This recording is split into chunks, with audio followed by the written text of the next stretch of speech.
Hello everyone, कैसे हो आप सभी। Hope so you all are doing good there and I am also good hair.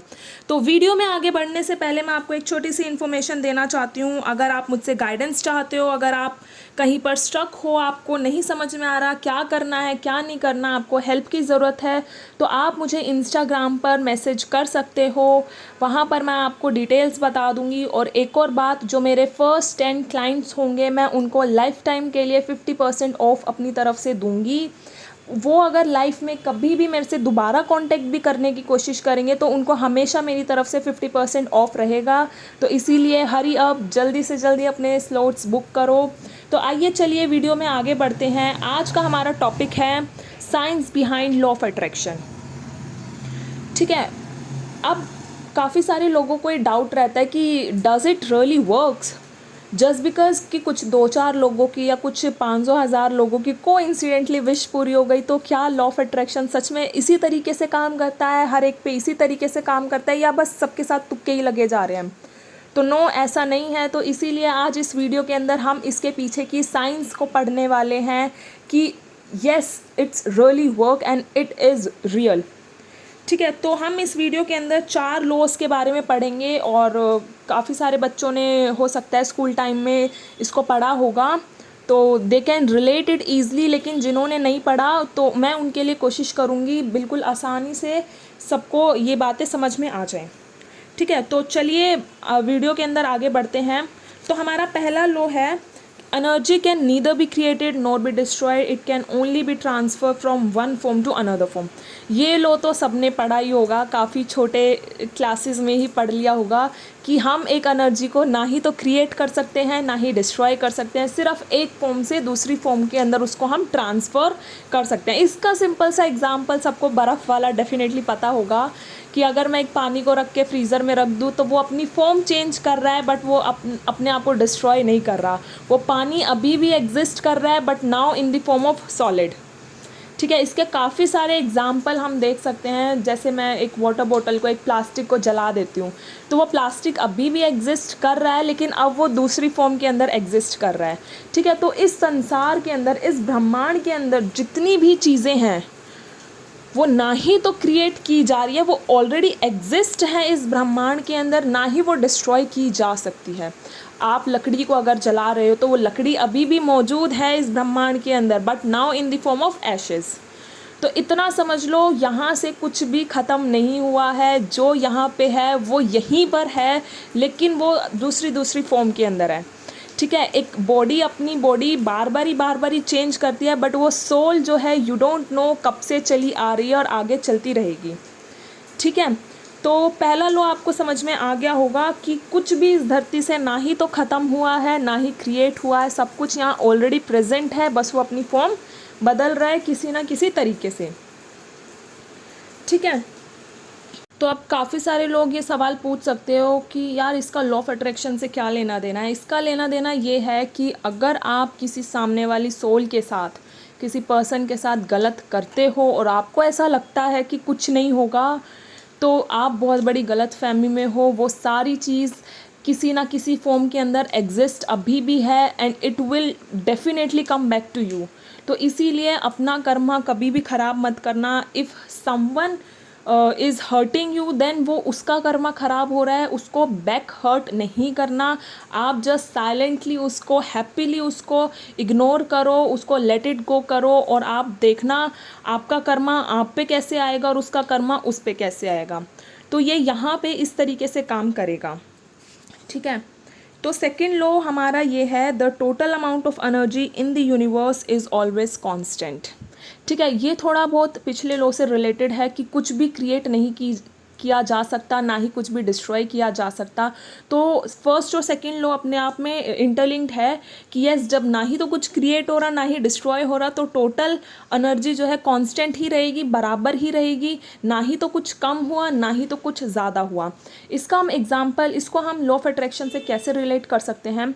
For example, if a person is feeling low, तो इसका मतलब मैं ये नहीं कहूँगी कि उसके अंदर पॉजिटिव एनर्जी बिल्कुल ख़त्म है। नो, उसके अंदर नेगेटिव एनर्जी ज़्यादा हो चुकी है as compare to positive energy. लेकिन ऑन दी अदर हैंड, अगर वो अपने आप पे काम करता है, रेगुलर अपने ऊपर काम करता है तो वो वहीं पे इसका उल्टा देखेगा अपने साथ, यानी अब उसके अंदर पॉजिटिव एनर्जी ज़्यादा हो गई और नेगेटिव कम हो गई।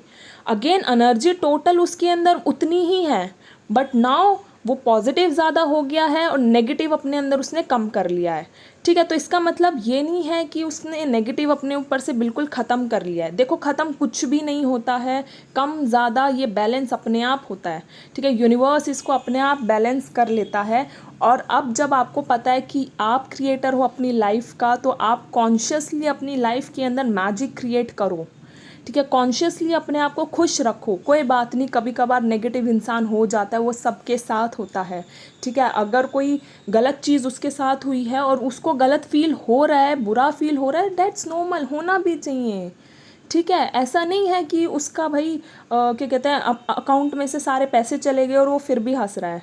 वो फिर एबनॉर्मल चीज़ लगेगी कि भाई ये क्या, ये पागल इंसान है क्या। कोई बात नहीं, थोड़े टाइम के लिए बुरा फील हो रहा है, कोई बात नहीं। अगर आपको पता लगा है कि आपके अंदर कोई बीमारी है तो बुरा लगना अच्छी बात है। उस टाइम पे बुरा अगर आपको फील हो रहा है, दैट्स टोटली नॉर्मल। ठीक है, वो एक ह्यूमन टेंडेंसी है। लेकिन उसको उसी फेज़ में रहना 2 महीने, 4 महीने, 6 महीने, तो आप सोचो आप अपनी लाइफ में कितना ब्लंडर क्रिएट कर रहे हो। ठीक है, तो इसीलिए अब आपको जब लॉ ऑफ अट्रैक्शन के बारे में पता लग गया है तो कॉन्शियसली अपने आप को हैप्पी रखो। अगर आप बुरा फील कर रहे हो तो उस वहाँ से निकल के अपने आप को कोई कहीं ना कहीं कोई हैप्पी चीज़ देखो, अपने आप को हैप्पी फील करवाओ। यही एक लॉ ऑफ अट्रैक्शन मास्टर की पहचान होती है। ठीक है, ऐसी ही वो सारी चीज़ अपनी लाइफ में हैप्पीली क्रिएट कर लेता है। ऑलराइट, तो now next moving to the third law, and the third law is everything is made up of same energy. I think ये भी आप लोगों ने काफ़ी सुना होगा कि everything is made up of same energy. अगर हम यूनिवर्स को देखें तो ये यूनिवर्स भी, ये हमारी धरती भी 5 तत्वों से बनी हुई है। आप सभी को पता होगा कौन से 5 तत्व। ठीक है, हम इंसान हैं, हम भी उन्हीं 5 तत्वों से बने हुए हैं। हम जिसको भी भगवान मानते हैं वे भगवान भी उन्हीं 5 तत्वों से बने हुए हैं। जब ये ब्रह्मांड 5 तत्वों से बना हुआ है, जब हमारे भगवान हम जिसको पूजते हैं वो हमारे 5 तत्वों से बने हैं, और हम अगर उन्हीं 5 तत्वों से बने हैं, तो डोंट यू थिंक कि we are the creator of our life? Don't you think हम अपनी लाइफ के भगवान हैं? जब हम अपनी लाइफ के भगवान हैं तो क्या हम भगवान से उल्टा सीधा बोलेंगे? जब सामने वाले इंसान के अंदर भगवान है तो हम सामने वाले इंसान से उल्टा सीधा बोलेंगे, उसके साथ गाली गलौज करेंगे, उसको हर्ट करेंगे। इसका मतलब तो हम भगवान को हर्ट कर रहे हैं ना। समझ रहे हो बात को? जो एनर्जी मेरे अंदर है, जिन एनर्जी से मैं बना हुआ हूँ, उन्हीं एनर्जी से सामने वाला इंसान अगर है, वही पावर अगर सामने वाले इंसान के अंदर है, तो आप उसको क्यों हर्ट करोगे? क्यों आप ये बोलोगे कि उसने मेरे साथ ऐसा किया, मैं उसके साथ ऐसा करूँगा? उसको करने दो, वो अपना कर्मा खराब कर रहा है, हम अपना कर्मा सही करेंगे। ठीक है, उसको करने दो। वो जितना बुरा आपको बोल सकता है उसको बोलने दो। वो जितना जिस लेवल तक आपको हर्ट कर सकता है उसको करने दो। हमको पता है हम अपनी लाइफ के गॉड हैं। हमको पता है कि सामने वाले बंदे के अंदर एक छोटा भगवान है, तो हम भगवान को हर्ट नहीं कर सकते। इसीलिए ये इस लॉ से हमको ये समझ में आता है कि हम ना ही तो किसी को हर्ट करेंगे और ना ही खुद को हर्ट करेंगे। क्योंकि अगर हम सामने वाले बंदे को हर्ट कर रहे हैं तो इसका मतलब हम खुद को हर्ट कर रहे हैं, इसका मतलब हम अपने भगवान को हर्ट कर रहे हैं। Is that clear? तो आई होप आपको ये वाला लॉ भी समझ में आया होगा। And the fourth and the last law is energy with same frequency will attract each other. इसका मतलब लाइक अट्रैक्ट्स लाइक। जो एनर्जी सेम फ्रिक्वेंसी की होगी वो आपस में अपने आप को अट्रैक्ट कर ही लेगी, कैसे ना कैसे करके।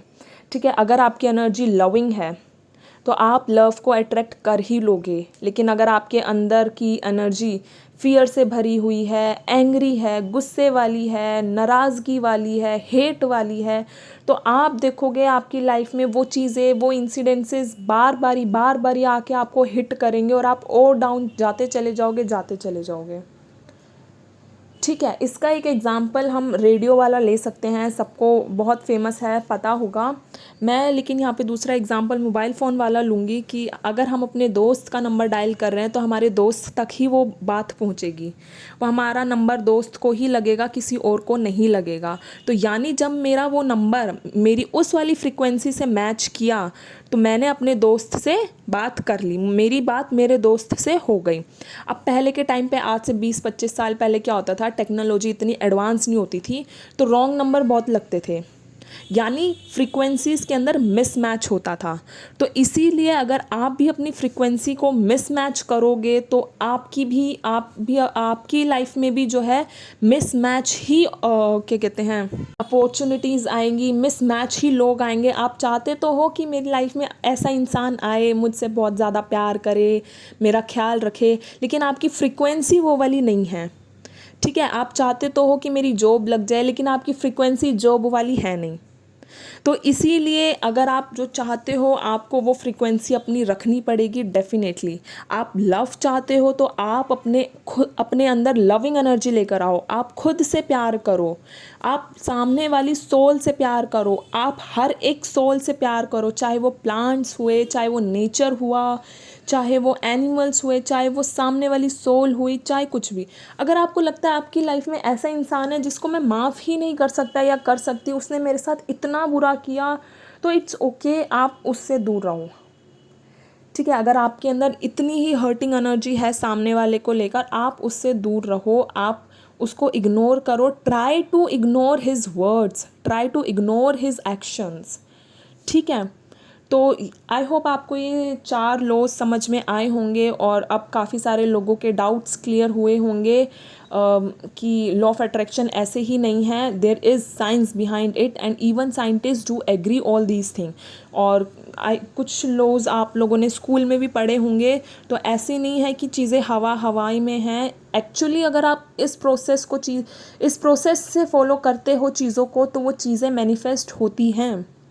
ठीक है, आप छोटी से छोटी चीज़ अपनी लाइफ में करके देखो, आप खुश रह के देखो, आपके आसपास खुशियाँ ही खुशियाँ होने लग जाएगी। आप अपने अंदर शांति लेकर आओ, आपको पूरी दुनिया शांत दिखने लगेगी। आप अपने अंदर तूफान खड़ा कर दो, आपको आसपास लोग भी वही दिखने लगेंगे कि ये क्या है, ये क्या बकवास कर रहा है, ये कहाँ से आ गया, ये क्यों आ गया, लाइक दिस। तो ठीक है, आज के लिए इतना ही। आई होप आपको अच्छा लगा होगा, तो अच्छा लगा है तो do like, share and subscribe my channel. Thank you and I love you all.